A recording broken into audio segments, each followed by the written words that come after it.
Let's discuss CAPWAP, Control and Provisioning of Wireless Access Points.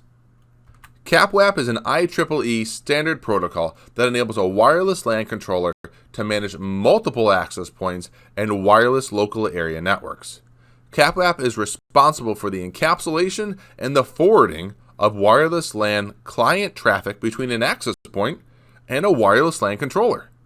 CAPWAP is going to establish tunnels on UDP ports 5246 and 5247.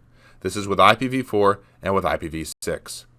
CAPWAP will also provide additional security with DTLS encryption, which is Datagram Transport Layer Security. A key component of CAPWAP is the concept of split media access control.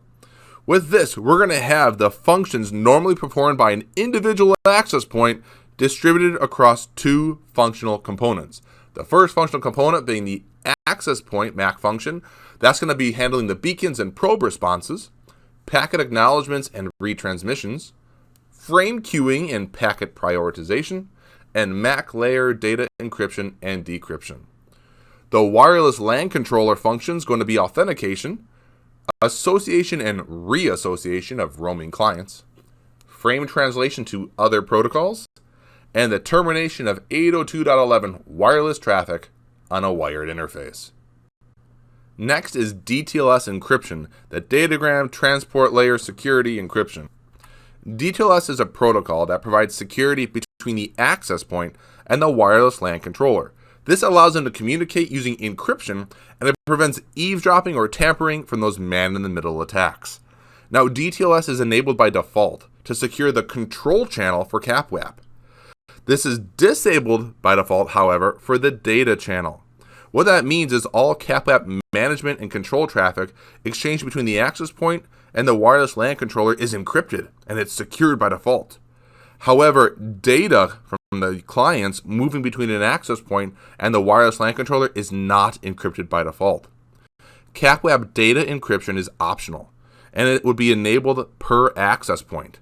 It requires a DTLS license to be installed on the wireless LAN controller prior to being enabled on an access point. FlexConnect is a powerful wireless solution for branch offices and remote office deployments. This is going to allow you to configure and control access points in a branch office, which could be a remote office, controlling it from the corporate office through a WAN link, a wide area network. And you could do this without deploying a wireless LAN controller in the office with the access points. Now, there's two modes of operation for the FlexConnect AP, which would be the access point in the branch office. The first one is connected mode. In a connected mode, the wireless LAN controller is reachable. It's reachable across the wide area network. And with this, there is CAPWAP connectivity where we can send traffic through the CAPWAP tunnel, and the wireless LAN controller performs all the CAPWAP functions like we discussed earlier with split MAC. In standalone mode, the wireless LAN controller is unreachable. The FlexConnect access point has lost or failed to establish the CAPWAP tunnel with the wireless LAN controller.